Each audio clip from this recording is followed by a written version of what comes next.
Yes guys, tumebahatika kukutana na sijui ni ndugu ama ni yeye amefufuka na atuambie. Kiongozi huyu, jamaa huyu anamfanana na mwanzilishi wa taifa letu la Kenya tukufu, Mzee Jomo Kenyatta ambaye ni baba yake Uhuru Muigai Kenyatta. Habari ya mzee? Salama. Inakuwaje unafanana na the first president? Siwezi jua. Jina langu naitwa Jomo Kenyatta Junior. Jomo? Michael Ngige. Ndio, Jomo Kenyatta Junior. Hiyo ndilo lako la utani. Ulijuaje unafanana na Kenyatta? Ilianza kitambo nikiwa mtoto mdogo. Kwa maana ndugu zangu wako wanafanana na mimi, tukicheza na wale wengine. Watoto wananiambia wewe ufanani na hao wengine, lakini unafanana na Kenyatta. Na wakati huo Kenyatta ndio alikuwa kwenye uongozi mwaka wa 75 hivi. Ulizaliwa mwaka gani? 63. Tarehe 5 June after Madaraka Day. Na ushaipata nafasi ukaongea na mamako mzazi ukamuuliza mbona unafanana na Jomo? Ndio, nilipata wakati, lakini hakuwa anataka kusema nini mambo hayo. Kwa hivyo nimewachana na yeye. Mimi nafuata, niko katika safari yangu mwenyewe. Na pale nyumbani unakozaliwa wewe na ndugu zako na dada zako walikuchukulia vipi, ama wote mnafanana? Hatufanani, mimi peke yake tu ndio hatufanani na ndugu zangu. Hao wengine baba yao ni mmoja. Yule alioa mama yangu akiwa na mimi. Wewe mama alijikuta kula na wewe akiwa mimba yako? Mama aliolewa akiwa na mimi. Akiwa na wewe? Na mzee mwingine sio. Na mzee mwingine. Na mzee huyo ushafuatilia si Jomo? Huyo mzee si Jomo? Hapana, huyo ni baba yao ndugu zangu wa kambo, ni baba wa kambo. Okay. Mama mtoto ndo anajua mama. Na nikuulize sasa, okay, kweli najua wewe na bila kukosea najua unatokea katika mlima Kenya. Hebu tuambie uko mrengo gani, uko one term uko two term? Mimi niko katika mrengo wa kumuondoa Ruto. Mbona? Kwa nini? Kwa maana aliwaua vijana na uchumi umeharibika na amezembea kazini. Wakenya wanasema Ruto si wa kwanza kuua na si hata kwa wa mwisho kuua. Hata mwanzilisha anayefanya pacha wako Jomo pia kuna nyati aliangusha. Unazungumziaje hili? Mimi naweza kusema ya kwamba yeye aliua watoto wadogo. Hakung'ang'ana na watu wakubwa kama yeye. Kwa hivyo hiyo ni kitu mbaya sana, kwa sababu anaua viongozi wajao. Haya, tutoke hapo. Nikuulize swali. Umewahi approach familia ya Kenyatta? Sijawahi. Labda utafute Mheshimiwa Rais Uhuru Kenyatta? Sijawahi, nasikia kwamba ananitafuta, lakini tutapatana tu. Na wewe ukipata Uhuru Kenyatta unaweza mwambia nini? Tutaongea kama kawaida. Utamwongea naye kama ndugu ama utaongea naye kama kiongozi? Yeye ni ndugu, wewe ni ndugu, kila mtu hapa ni ndugu. So utaongea naye ndugu. Kwa hivyo ndaongea tu naye kama kawaida. Hebu mwambie kitu Kenyatta Junior, ngoja kidogo. Kenyatta Junior, kidogo tuingie kisiasa kidogo. Najua wewe ni mwanaharakati. Ndio. Kufuatilia sana. Ndio. Hebu tupe baraka zako hapa Nairobi, unamsupport na governor. Hapa Nairobi kwa governor mimi bado sijajua. Asante. Usiseme. Okay, kidogo wache nikupe mtihani kidogo. Ndio haujajua, lakini wache nikupe wale ambao kwa kipaumbele. Wenye katika kipaumbele ni ambaye amekalia kiti, ambaye ni Mheshimiwa Sakaja, na pia kuna jamaa na mezea sana na napendwa na wengi ambaye ni kijana mdogo Babu Owino, na kuna wengineo. Wengineo ni kina wataje wote. Wewe unataja tu Babu na James Kaguya. Kuna nani mwingine? Agnes Kagure. Lakini hao wanataka kukuingiza kwenye trap. Usiingie kwa hiyo trap. Wewe ulizaliwa mbele yako. Sawa. Maybe kwa haya majira umesikiza, maybe tu kwa hekima yako tu kama mzee unaweza sema kulingana vile nimefuatilia hao mmewataja, maybe kukiole najua niko sure umefuatilia kazi yao. Mimi nitasema kama vile jenzi walisema ya kwamba wanajua ni nani wanatoa, lakini hawajui ni nani wanaweka hapo. So mimi yule najua ni nani nitatoa ni Sakaja, lakini yule atakalia hapo bado sijajua. Bado ni password. Asante sana. Uko sawa kabisa. Sawa. Hebu hapo kwa jenzi ningeomba kidogo wape imizo kama mzee. Mimi ningeomba hawa vijana watetee haki yao, wasilale. Na kutetea haki yao ni kutoka nje na kutoa sauti zao na shida zao zile wako nazo, wapaze sauti kabisa, kwa maana hiyo ni haki yao. Na naona vijana huku wengi sana wamekaa maisha sio mazuri sana kwao. Hapa vijana wanatakikana kuwa wamepata makazi, na kazi ile mshahara ule mdogo ni 2,000 kwa sali moja. Kwa hivyo ukifanya masaa 8 uko na 16,000. Na unaelewa hiyo ni pesa mzuri, inaweza stahili mtu apate chai ya asubuhi, chakula ya mchana na ya jioni. Na hiyo ni lazima, hiyo ni kitu lazima mtu awe anapata chakula 3 kwa siku. Kama anataka kukata yote, hiyo ni hiari yake. Lakini kwa ulazima ya kila siku, sisi tulikuwa tunapata chai asubuhi, hata saa 4 kuna chai ya saa 4, alafu kuna lunch na bado kuna dinner. Hiyo wakati yetu. Hivyo ndio Kenyatta alikuwa ametuweka. Licha ya wale watu wengine wanasiasa katika bunge ya Kenyatta walikuwa wakimsumbua, wananchi hawakuwa wanapiga kelele. Wananchi walikuwa wametulia. Kwa nini? Maana pesa wako nazo, viwanda vimefunguliwa, watu wako makazini. Watu hawezi kaa nje namna hii. Tukua tunapata watu kama wako wengi namna hii. Tulikuwa kila mtu yuko kazini kwake. Jioni ndio sasa baada ya kazi watu wanakuja wanaweka baraza. Wanakaa chini, wanaongea hapa na pale, na si ati ni mambo ya siasa, ni mambo yale ya kutengeneza hiyo pahali wanaishi. Unaelewa? Yes. Lakini sasa mambo yamegeuka. Naona kuna watu wameficha pesa katika mifuko yao, hawataki nyinyi mule. Na nyinyi mnafaa kuwa kila mtu ana gari yake, kila mtu ana nyumba yake mzuri, kila mtu anaishi maisha mzuri. Tunatoa burden ya kwa wazazi na kutengeneza kwamba watoto wanaenda shule bure.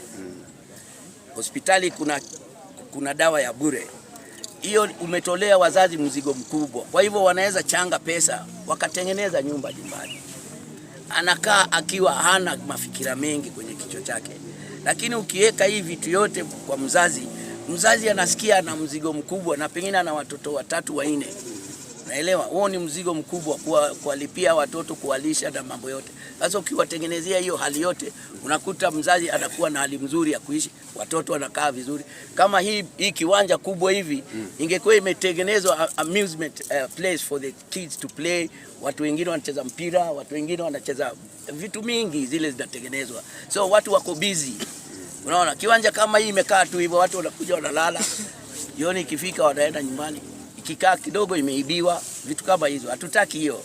Hebu kidogo mzee, hapo tuko kuna kijana ambaye kiongozi na ambaye ni seneta wa Nairobi, kidogo ameonekana ni kama anaongea lugha ya vijana ama anaongea masuala ya vijana. Kijana huyu ambaye ni seneta wa Nairobi, Edwin Sifuna. Edwin Sifuna unaweza mzungumziaje? Naweza mzungumzia akiwa ni mtu ako katika hali ya uharakati, lakini mimi watu wale wote waliofanya kazi na Ruto mimi siwaamini. Hajawahi fanya kazi na Ruto. Wako tu katika ile area moja wote, wako katika hiyo enzi moja. So hawa ni watu wanaweza enda kesho ageuke, mumunge mkono kesho ageuke, ndio huyu mmekutana na Ruto, ako na Ruto hapa kwa hapa. So tunataka watu wale hawajawahi kuonekana wafanye hii kazi. Okay, sasa pia hata Gachagua hiyo ni yote ni okay, kidogo tu mzee. Kidogo tu. Pia tunakumbuka manifesto ya Mheshimiwa Rais William Ruto akifanya kampeni. Alisema, aliongelea jambo la bottom up. Na kuna jambo amelifanya hivi majuzi hapa Nairobi na limeshangaza wengi, na Wakenya hawaamini kama ni bottom up. Kumteua kijana ambaye ni mwanaharakati Gaucho, kumweka katika pale komiti ya Mama Lucy. Na imeleta siasa sana. Maybe according to Gaucho anaifai nafasi kama ndio bottom up hiyo ama vipi? Nafasi hiyo ni nafasi ipi amepewa? Amepewa nafasi ya board. Kwenye bodi? Yes. Haya.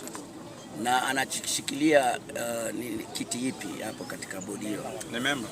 Ni member tu. Yes, lakini unajua kuna mtu fulani ndio hiyo bodi itengenezwe. Haiwezi kuwa member tu wa board amekaa pale na hana post yake. Yes. Ana present youths, ghetto youths, vijana wa mtaa. Well, sio mbaya kuteuliwa hivyo, lakini tunaangalia hali ya masomo pia. Ikiwa anafaa kuwa katika hicho kiti kimasomo. Kama kimasomo hafai kuwa kwenye hicho kiti, kuna wale wako kama yeye umri wake wamesoma, wanaweza pewa hiyo nafasi. Mzee, wacha nikuulize swali. Acha nikuulize swali. Before Gaucho achaguliwe kulikuwa na bodi. Na hii bodi ilikuwa ya wasomi.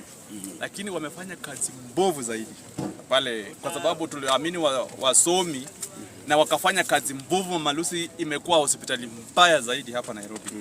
Na sasa tunaona kama board member kazi yake si kwenda kutibu, kazi yake ni kufanya ile kitu ambayo inaitwa ni kumonitor na kupanga mambo ya procurement na kupanga venye operation za hospitali. Na hii inatakanga mtu mwenye ako na sauti, mwenye akiona unaiba pesa anasema mwizi ndio huyu. Akiona hospitali haitembei vizuri anasema sasa kama Gaucho anaweza fanya hiyo kazi licha ya kwamba hajaenda shule, kuna makosa gani akipewa hiyo nafasi? Well, ni wengi sana waliosoma, hata rais wenu amesoma sana nasikia, lakini anasema ya kwamba pikipiki zinatumia mafuta ya taa. Yes. So hatuwezi amini wasomi. Hiyo yote ni kitu ya ile mtu tu anazungumza kutoka kwa kichwa yake na sio masomo. Katika uongozi inataka utu. Bila utu huwezi ongoza. Wewe sio kiongozi. Wewe ni mwanasiasa. Unatakana uwe na utu, unawasikia watu vile wanavyokuambia nini shida gani wako nazo. Sasa katika hiyo hali Gaucho atakuja achezewe kwenye ile makaratasi. Umesikia? Hata kusoma pengine hajui kusoma. Unaelewa? Na hapa kila kitu iko pale ni makaratasi. Ni watu kwenda kwenye kompyuta na kuangalia hii inatakana hivi, hii inatakana hivi. Tunataka watu kama hao. Na sasa wale wanaoiba tunawachuja. Wale ambao wanaotaka kusaidia serikali na wawe na utu wao, au ndio wanafaa kuchaguliwa. Na wako wengi, si ati wako. Kwa hivyo tukiweka wale watu hawajui kitu yote pale, ndio kutaharibika zaidi. Hapata endelea. Kwa hivyo ni kuchuja wale, usiseme ati watu wote wale waliosoma wako na hiyo ni mbaya. Hapana. Wengine hawapatiwi nafasi hiyo. Kama hapa wasomi ni wengi hapa, mimi najua. Vijana hao wamesoma. So kwa nini wasichague vijana wale wameosoma? Akienda pale kwa kompyuta kupiga. Gaucho amepiga kompyuta, anaweza ichapa hivi. Amepiga mawe. Unajua hapo si amepiga mawe. Unajua kompyuta si lazima kutumia laptop peke yake, hata simu pia ni kompyuta. Ndio, sijakataa, lakini simu ni kidogo. Haiwezi kuchukua upande. Simu iko na vitu mingi sana. Ndio naelewa, lakini ni kidogo. Sijakataa. Okay, ngoja, kazi ya board member ni kazi ya, unajua kazi ya hospitali kama hii iko na auditor wa serikali wenye wanakuja ku-audit. Na kazi ya board members hata kama ni unasema mambo ya computer, unajua hospitali na auditiwa I think after some month. Lakini sasa mtu kama Gaucho ile kitu mbaya imefanya watu wanasema kwamba anastahili. Hata mimi ningesema hastahili kwa sababu hajasoma. Lakini tukapata kwamba kazi ya board member, yeye ni member kwa board, ambapo ana represent wewe mwenye hujasoma kwa kijiji, ama wewe mwenye umesoma na una kazi na umetaka matibabu. Ukifika pale anajua anaweza kukutetea. Yaani board member ni wale ambao wanatetea hawa wagonjwa. Si basi hata Gaucho si amequalify kukutetea hata wewe. Yeye ni mtetezi, ilianza kitambo lakini aligeuka. Hajageuka? Kwa hivyo shida yake ni kugeuka. Alikiuka, yani kwa hivyo kama angegeuka kuwa na msimamo mmoja. Kwa hivyo mzee unamaanisha angekuwa hajageuka angekuwa sawa? Bado hata kama angekuwa hajageuka inalingana na masomo yake pia. Hapo hatuwezi sema ati wewe unatetea wananchi alafu sasa pale pana masomo na una masomo tukuweke hapo, itakuwa shida. Sasa mwisho pengine himizo kwa vijana sasa, wale ambao pengine wako na ile nia dhamira ya kuwa viongozi. Wewe kama mzee kidogo, kwa heshima yako ya umri, unaweza tueleza namna gani, unaweza tupatia mawaidha, himizo gani, matumaini gani ili tugeuze vijana wale wanaowania viti mbalimbali wawe na utu na wawe sio vigeugeu. Ati leo amesema hii, kesho anasema hivi.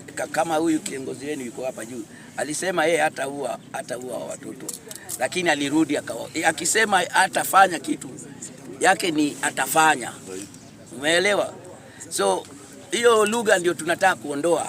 Nataka ukishasema kitu hiyo ndio unasimama nayo. Mzee, ningekuuliza tu swali la kusumbua kidogo tu tukimalizia. Maybe 2022 ulimpigia nani kura? Sikupata fursa ya kumpigia mtu yote kura kwa maana sikuwa huku na sikuwa na kadi yangu ya kura, nilikuwa nimewacha huku. Okay. Singeweza kupiga kura. Alikuwa nje ya nchi. Okay, na maybe ubaya wa Ruto ulianzia wapi? Ruto ni ubaya wake ulianza hata kitambo zaidi, sio ni mwizi wa mahindi. Imetosha. Ni mwizi wa mahindi. Jumebi. Asho tunashukuru.